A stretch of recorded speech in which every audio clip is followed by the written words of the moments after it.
राज्यातील आणि खास करून मराठवाड्यातील पूरग्रस्त शेतकऱ्यांना नुकसान भरपाई नक्की किती मिळणार हे राज्य सरकारने अद्याप स्पष्ट केलेलं नाही। मुख्यमंत्री देवेंद्र फडणवीसांना एका शेतकऱ्यांनी हा प्रश्न विचारला खरा, पण त्यानंतर काय झालं हे आपण सगळ्यांनी पाहिलं।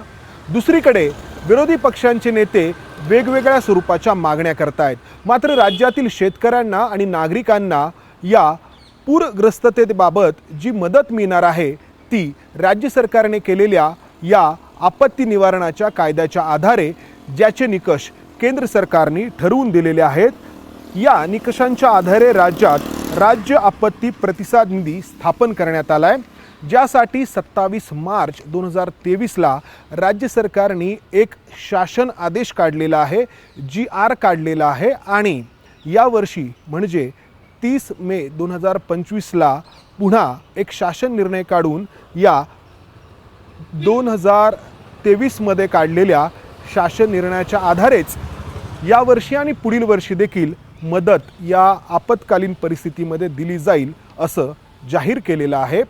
या निधीसाठीचा 75% निधी हा केंद्र सरकारकडून येणं अपेक्षित आहे, तर 25% वाटा राज्य सरकारला उचलायचा आहे आणि याचसाठी मुख्यमंत्री देवेंद्र फडणवीस यांनी केंद्रीय गृहमंत्री अमित शाह यांच्याकडे 2000 कोटी रुपयांहून अधिकच्या रकमेची मागणी केलेली आहे। या कायद्याच्या आधारे राज्यातील शेतकऱ्यांना आणि नागरिकांना नक्की किती रुपयांची रक्कम मिळणार आहे आणि त्याचं स्वरूप कसं असणार आहे हे आपण या व्हिडिओच्या माध्यमातून जाणून घेण्याचा प्रयत्न करणार आहोत।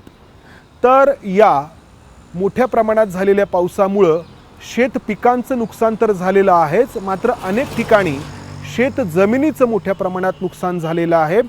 शेतातील माती मोठ्या प्रमाणात वाहून गेलेली आहे, जमीन अक्षरशः खरवडून निघालेली आहे।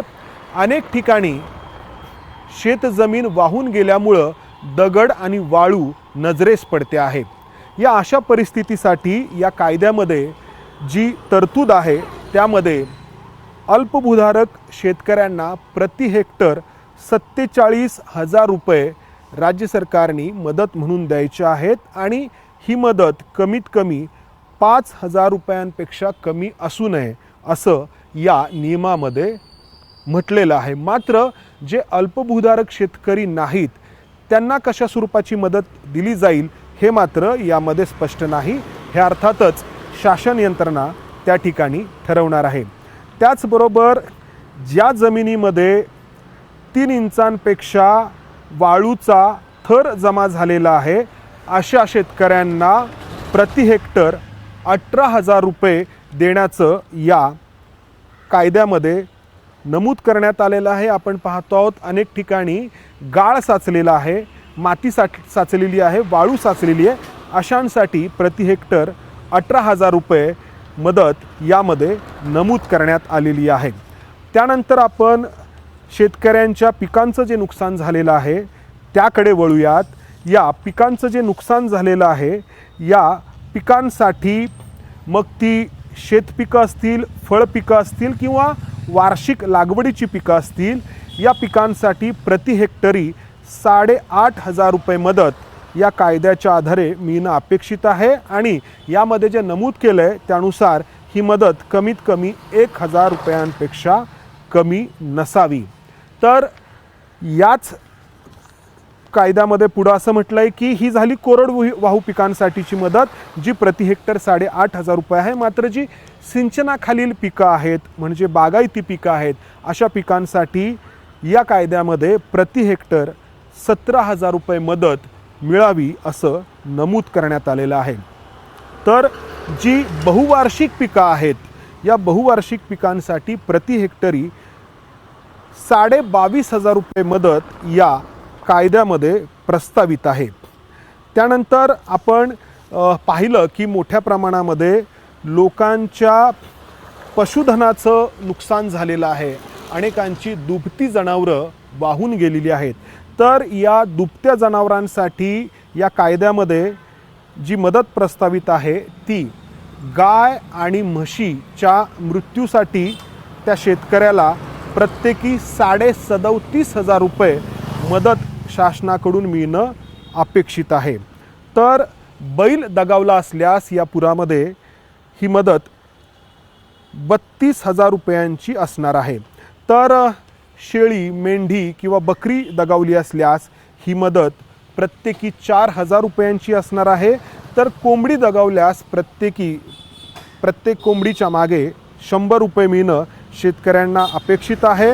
तर उंट, घोडा यासाठी देखील 32,000 रुपये आहेत। तर वासरू, गाढव, शिंगरू, खेचर यासाठी प्रत्येकी 20,000 रुपयांची मदत यामध्ये अपेक्षित आहे। ही झाली शेतकऱ्यांच्या जनावरांसाठीची मदत। आपण पाहिलं या पुरामध्ये तिसऱ्या प्रकारचं जे नुकसान झालेलं आहे ते आहे घरांचं। तर घरांसाठीची जी मदत या कायद्यामध्ये प्रस्तावित आहे ती आहे, जी पक्की घरं पूर्णपणे नष्ट झाली असतील त्यासाठी 1,20,000 रुपये शासनाने देणं अपेक्षित आहे। तर डोंगराळ भागातील घरं जर पूर्णपणे जमीनदोस्त झाली असतील तर त्यासाठी 1,30,000 रुपये शासनाने देणं अपेक्षित आहे। तर पक्क्या घरांचं अंशतः नुकसान झालं असेल तर प्रत्येक घरासाठी 6,500 रुपये शासनाने देणं अपेक्षित आहे। कच्च्या घरांचं जर नुकसान झालं असेल तर प्रत्येकी 4,000 रुपये देणं शासनाने अपेक्षित आहे। जर झोपडीचं नुकसान झालं असेल तर या नुकसानीसाठी सरकारने 8,000 रुपये देणं अपेक्षित आहे। तर घराला लागून असलेल्या गोठ्याचं नुकसान झालं असेल तर या गोठ्यासाठी प्रत्येकी 3,000 रुपये नुकसान भरपाई शासनाने देणं अपेक्षित आहे। याशिवाय या पुरामध्ये आपण अनेक व्यक्तींचा मृत्यू देखील झाल्याचं पाहिलं आणि या प्रत्येक व्यक्तीसाठी म्हणून राज्य सरकारने 4 लाख रुपये देणं या कायद्यामध्ये अपेक्षित आहे।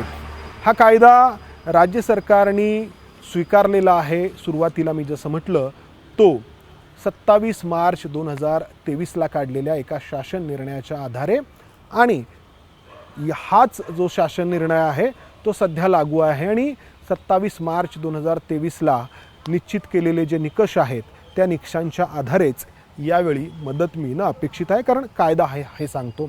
मात्र या 27 मार्च 2023च्या आधी आपल्या राज्यात अशीच परिस्थिती ओढावली तर नक्की किती मदत मिळत होती हे पाहणं इंटरेस्टिंग आहे। यासाठी कारण या आधीच्या सरकारने नोव्हेंबर 2022मध्ये जो शासन निर्णय काढलेला होता, जो GR काढलेला होता, जेव्हा एकनाथ शिंदे मुख्यमंत्री होते तेव्हा या अशाच स्वरूपाच्या नुकसानीसाठी याहून अधिक मदत प्रस्तावित करण्यात आली होती।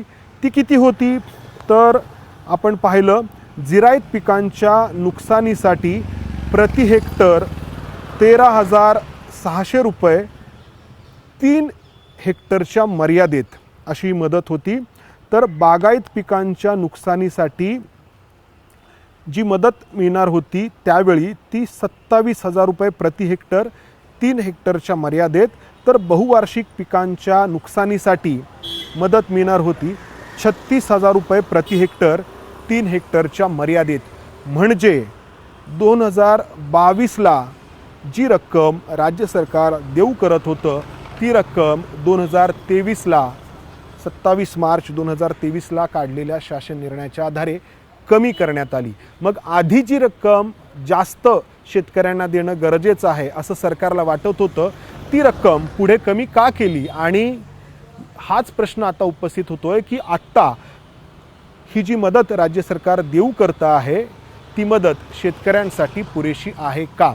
त्यावेळी राज्यामध्ये परिस्थिती वेगळी होती, एक नवं सरकार अस्तित्वात आलं होतं आणि या सरकारबद्दलची लोकांची मतं देखील त्यावेळी वेगळी होती आणि त्यामुळं त्यावेळी जास्त मदत देऊ केली होती का, आणि आता निवडणुका झाल्यानंतर या निकषांमध्ये बदल करून ही मदत कमी करण्यात आली का हा प्रश्न उपस्थित होतो आहे।